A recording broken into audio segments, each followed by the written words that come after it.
पौराणिक कथा के अनुसार एक नगर में एक बुढ़िया रहती थी। उसके एक पुत्र और एक पुत्री थी। बुढ़िया ने अपनी पुत्री की शादी कर दी थी। बुढ़िया का नियम था कि हर मंगलवार के दिन मंदिर में जाकर हनुमान को 2 लड्डू को वो भोग लगाती थी। हनुमान जी उस बुढ़िया पर बहुत प्रसन्न रहते थे। बुढ़िया को कुछ खाने पीने को तकलीफ नहीं देते थे।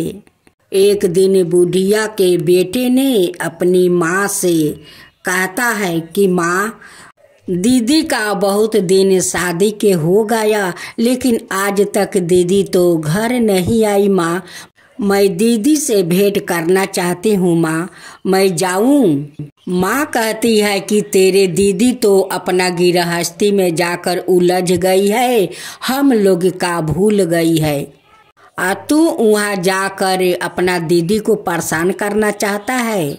बुढ़िया का बेटा जिद करने लगा कि नहीं माँ, मैं तो दीदी के घर जाऊँगा। माँ कहती है कि जब तू जाना चाहता है तो ठीक है, जा, लेकिन खाली हाथ तू कैसे जाएगा बहन के घर?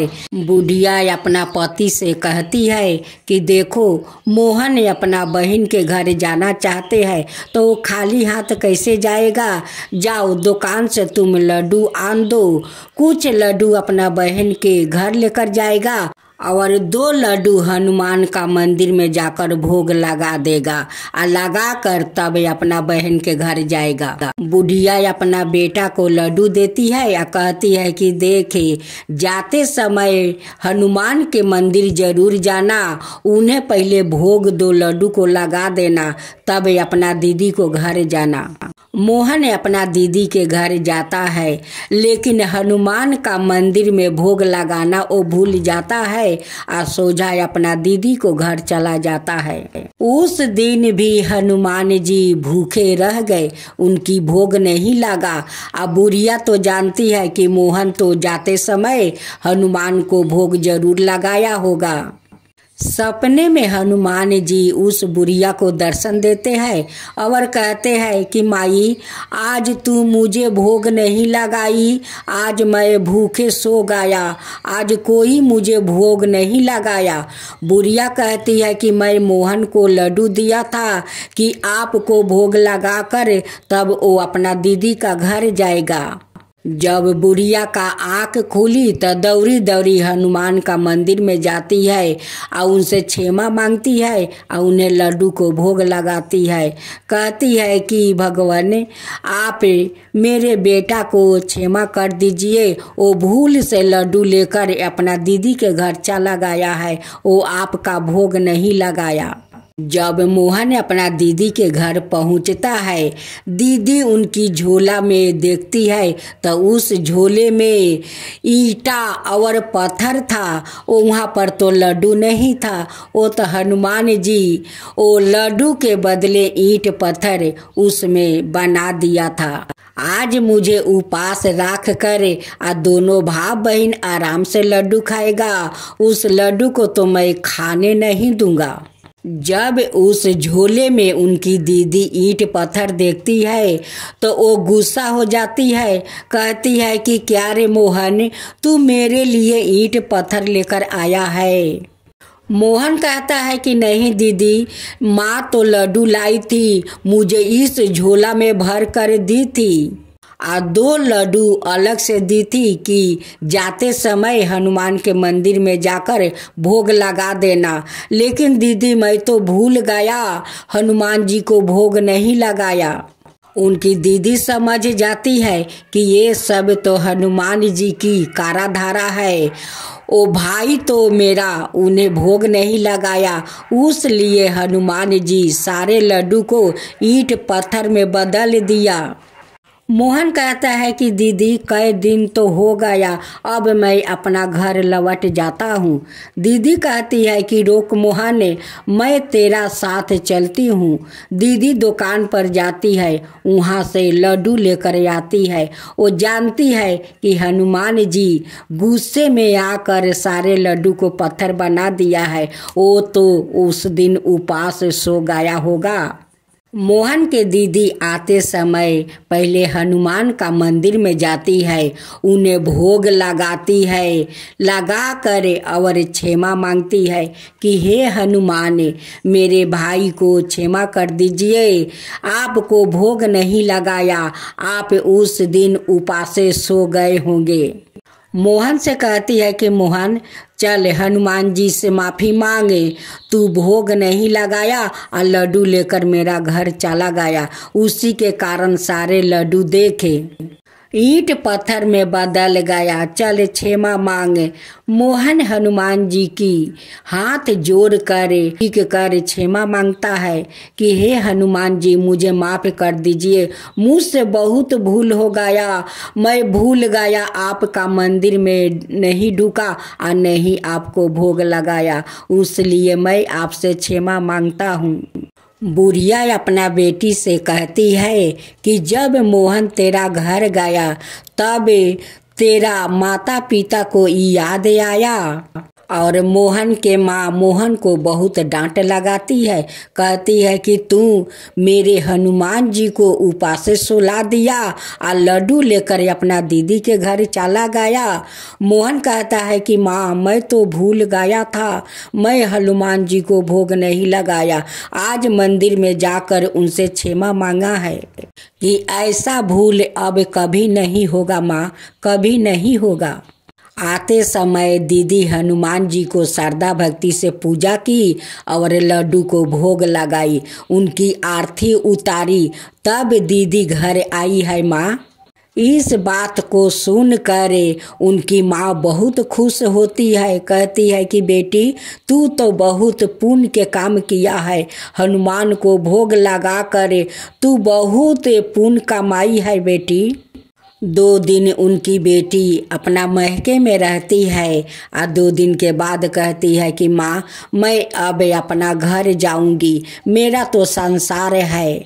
माँ कहती है कि इतना दिन के बाद तो आई है, खाली हाथ मैं कैसे विदाई करूं, तुझे कुछ पर पकवान बना देती हूँ और देकर श्रद्धा से विदाई करूंगी।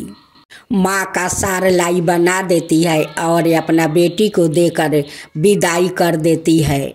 जब बेटी अपना ससुराल जाती है, जहाँ पर वो पत्थर ईंट रखी थी, वो ईंट पत्थर वो सोना में बदल गया था, वो चम चम चमक रहा था।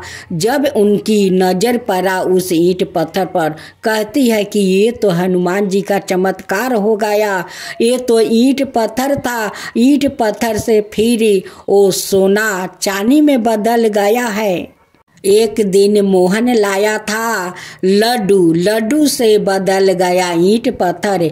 आज मैं हनुमान जी को मंदिर जाकर श्रद्धा भक्ति से पूजा किया, उनकी भोग लगाई, आरती उतारी, आज हनुमान जी चमत्कार कर दिया कि उस ईंट पत्थर को वो सोना और चांदी में बदल दिया।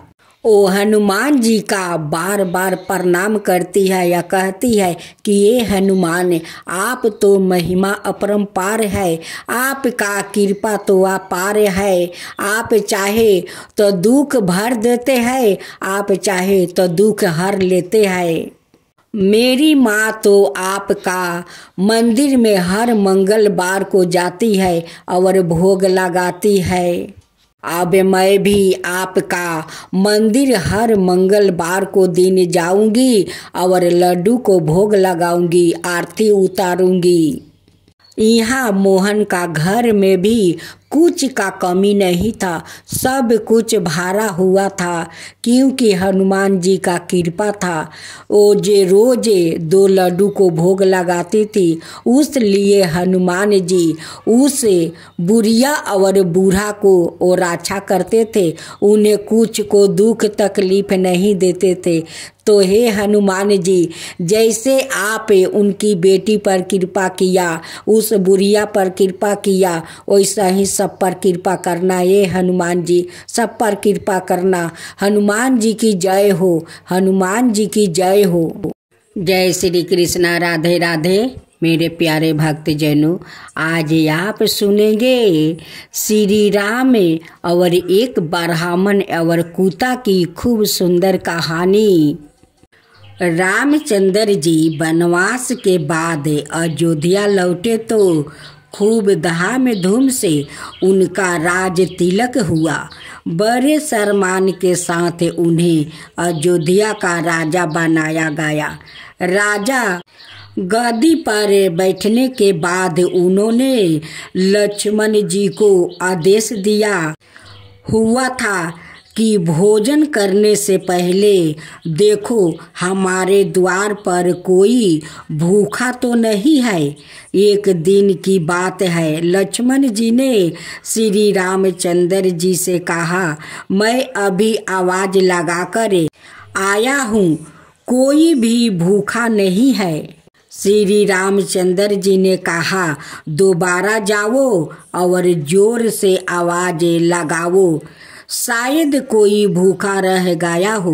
श्री रामचंद्र जी का आदेश पालन करते हुए लक्ष्मण जी दोबारा बाहर गया और उन्होंने जोर से आवाज लगाई तो कोई आदमी तो नहीं वरन एक कुत्ते को लक्ष्मण जी ने रोते हुए देखा। अंदर आकर उन्होंने श्री रामचंद्र जी से कहा, बाहर कोई व्याकुत भूखा नहीं है, बल्कि एक कुत्ता अबर से रो रहा है। श्री रामचंद्र जी ने उस कुत्ते को अंदर बुलाया और कुत्ते से पूछा, तुम क्यों रो रहे हो? कुत्ते ने कहा, एक ब्राह्मण ने मुझे डंडा मारा है। श्री रामचंद्र जी ने ब्राह्मण को बुलाया और उससे पूछा, क्या यह कुत्ता सही बोल रहा है? ब्राह्मण ने कहा, हाँ, यह मेरे रास्ते में सो रहा था, इसलिए मैंने इसे डंडा मारा है। यह कुत्ते जहाँ तहाँ लेट जाता है, इन्हें डंडे से ही मारना चाहिए। श्री रामचंद्र जी समझ गए कि ब्राह्मण की ही गलती है, परंतु ब्राह्मण को क्या कहे, सो उन्होंने कुत्ता को पूछा, ब्राह्मण ने तुम्हें डंडा मारा तो तुम क्या चाहते हो? कुत्ते ने कहा, भगवान, इसे माथा सीधे बना दीजिए। कुत्ते की बात सुनकर भगवान मुस्कुरा दिया और मुस्कुराते हुए कुत्ते से पूछा, इस ब्राह्मण ने तुम्हें डंडा मारा, बदले में तुम इन्हें माठ धीष्ट बनाना चाहते हो। माठ ढीस बनाने से इनकी बहुत सेवा होगी, काफी चल बन जाएंगे, इससे तुम्हारा क्या फायदा होगा? कुत्ता बोला, मैं भी माठ धीस था, मुझसे कुछ गलत काम हुआ, आज मैं कुत्ते की योनि में हूँ और लोग के डंडे खा रहा हूँ। यह भी माठ धीस बनेगा, फिर कुत्ते की योनि में जाएगा, फिर लोगों के डंडा खाएगा तो इसकी साजा पूरी हो जाएगी। राधे राधे भक्त जनों, आज आप सुनेंगे भगवान हनुमान जी की रोचक कथाएं। भगवान हनुमान जी की कुछ कथाओं के बारे में जानेंगे। कहानी कहने की काल संस्कृतियों और धर्म से परे है। देवताओं और पुरुषों के वीर कर्मों के बारे में बताते हुए प्राचीन काल से खिस्से और गीत लिखे जाते हैं। भगवान हनुमान कोई अपबद नहीं है। हिंदू पौराणिक कथाओं में उनके द्वारा अपने जीवन काल में प्रदर्शित किए गया साहस, शक्ति और भक्ति के बारे में बोलने वाली विभिन्न कहानियों का वर्णन और गुण है। कुछ महाकवियों में उनका कारनामों के बारे में बात करते हैं और अन्य हमें इनके जीवन की वैकल्पिक कहानियों देते हैं। पहले भी हनुमान जी बचपन में शरारती थे और कभी कभी जंगलों में तपस्या करने वाले ऋषियों को चिढ़ाते थे, हरकतों को आसानियां पाकर।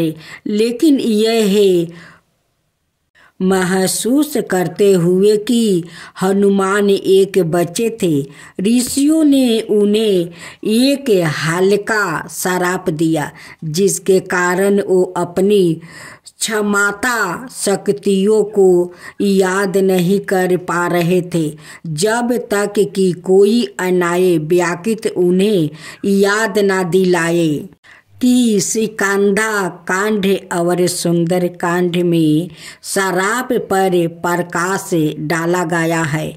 जब जमावत ने हनुमान को उनकी क्षमताओं की याद दिलाई और उन्हें सीता को खोजने के लिए प्रोत्साहित किया। भगवान हनुमान जी और भगवान भीम दोनों भाई थे। हनुमान जी को भीम का भाई भी माना जाता है, क्योंकि उनके एक ही पिता बाहु थे। पांडवों के वनवास के दौरान हनुमान अपने अहंकार को बस में करने के लिए भीम को एक कमजोर और वृद्धा बांदर के रूप में प्रकट होते हैं। हनुमान अपनी पूंछ के साथ भीम के रास्ते को अवरुद्ध करते हैं। अपनी बचपन से अनजाने भीम ने उसे रास्ते से हट जाने के लिए कहा। हनुमान मना कर देते हैं। फिर भीम पूंछ को खुद हिलाने की कोशिश करता है, लेकिन वो अपनी बड़ी ताकत से महजूद असमर्थ होता है, यह महसूस करते हुए कि वो कोई साधारण बांदर नहीं है। भीम आत्मसमर्पण कर देते हैं। रामायण में हनुमान जी की भूख के बारे में एक जिज्ञासु कहानी हमें दिखाई गई है। एक बार सीता के वनवास के दौरान हनुमान पुजारी वाल्मीकि की कुटिया में उनसे मिलने गया। उन्हें देखकर सीता खुशी से झूम उठी और उन्होंने हनुमान के लिए कई भोजन बनाया। उसने उसकी सेवा करना जारी रखा, लेकिन जल्दी ही थकावट के कागर पर थी। निराश में उसने भगवान राम से प्रार्थना की, जिन्होंने उसे हनुमान को परोसे जाने वाले भोजन में एक तुलसी का पाता जोड़ने की सलाह दी। चौकी तुलसी भगवान राम को अर्पित की जाती है और हनुमान राम के प्रबल अनुयायी थे। उनकी भूख अत्यंत कम हो गई और वो दृढ़ हो गया। हनुमान जी का एक पुत्र भी था, जिसका नाम मकरध्वज था। मकरध्वज के जन्म की कहानी काफी दिलचस्प है। जब हनुमान लंका जाने के बाद समुद्र के ऊपर वापस उड़ रहे थे, तब उन्हें बहुत पसीना आ रहा था। उसके पसीने की एक बूंद पानी में गिर गया और एक मगरमच्छ मछली ने उसे निगल लिया। इस तरह मकरध्वज की कल्पना की गई थी। हनुमान अपनी बांदर सेना के साथ गुफा के प्रवेश द्वार के पहरादार थे, जहां विष्णु देवी गुफा से बाहर आने से पहले 9 महीने तक ध्यान कर रही थी। बाण गंगा नामक एक धारा है। बाण का शब्द अर्थ है एक तीर। जहां देवी ने अपने तीर का इस्तेमाल पहाड़ी पानी के एक धारा निकालने के लिए किया। जब वो प्यासा हो गया तो हनुमान की प्यास बुझाने के लिए वैष्णवो देवी ने उनसे भैरवनाथ को अपने पास छोड़ने के लिए कहने से पहले हनुमान ने भी भैरवनाथ से युद्ध किया।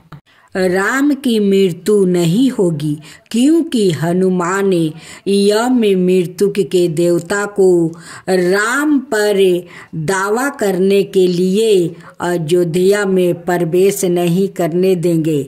हनुमान का ध्यान हटाने के लिए राम ने फर्श में एक दरार के माध्यम से अपनी अंगूठी गिरा दिया और हनुमान से उसे आपस लेने के लिए कहा। रास्ते में हनुमान नागों की भूमि पर पहुँचे और राम की अंगूठी की खोज के लिए अपने राजा की सहायता मांगी। राजा ने हनुमान को छलों से भरी एक तिजोरी दिखाई जो सभी राम की थी। उन्होंने हनुमान से कहा कि जब स्वयं के चक्कर में जब एक राम को मरना होता है तो वो दरार के नीचे एक अंगूठी गिरा देते हैं ताकि एक हनुमान को उसके पहरे से हटा दिया जा सके। दास को पकड़कर और गहरे दुखी हनुमान वापस पृथ्वी पर आ गया। हम आशा करते हैं कि आप जहाँ भी जाते हैं भगवान हनुमान का आशीर्वाद आपका अनुसरण करता है और वो आपको सुरक्षित, खुश, स्वस्थ और समृद्ध रख सकते हैं। जय बजरंगबली की जय। आरती की जय हनुमान लला की, दुष्ट दलन रघुनाथ कला की। आरती की जय हनुमान लला की, दुष्ट दलन रघुनाथ कला की। जाके बल से गिरबर कापे, रोग सोग जाके निकट ना जाके। अंजनी पुत्र महाबलदाई, संतन के प्रभु सादा सहाई। आरती की जो हनुमान लला की, आरती की जो हनुमान लला की। देवीरा रघुनाथ पेठाए, लंका जरी सिया सुधिलाए। लंका सुकोट समुंदर सिखाई, लंका सुकोट समुंदर सिखाई। जात पवन सुता बरन लाई, आरती की जो हनुमान लला की। आरती की जो हनुमान लला की। लंका जरी असुर सहारे, सिया राम जी के काज सवारे। लंका जरी असुर सहारे, सिया राम जी के काज सवारे। लक्ष्मण मूर्छित पर सकारे, आनि सजीवने प्राण उबारे। लक्ष्मण मूर्छित पर सकारे, आनि सजीवने प्राण उबारे। आरती की जो हनुमान लला की, आरती की जो हनुमान लला की। बैठी पाताल तोरी जन्मे कारे, ओही रावण की भूजा उखारे। बाएं भूजा असुर दल मारे, दहिने भूजा संतनि तारे। आरती की जो हनुमान लला की, आरती की जो हनुमान लला की। सुर नर मुनि आरती उतारे, जय जय जय हनुमान उचारे। सुर नर मुनि आरती उतारे, जय जय जय हनुमान उचारे। कंचन थाली कपूर लो छाई, आरती करत अंजना माई। कंचन थाली कपूर लो छाई, आरती करत अंजना माई। आरती की जो हनुमान लला की, आरती की जो हनुमान लला की। जो हनुमान जी के आरती गावे, बस बैकुंठ परम पद पावे। जो हनुमान जी के आरती गावे, बस बैकुंठ परम पद पावे। आरती की जो हनुमान लला की, दुष्ट दलन रघुनाथ कला की। आरती की जो हनुमान लला की, दुष्ट दलन रघुनाथ कला की।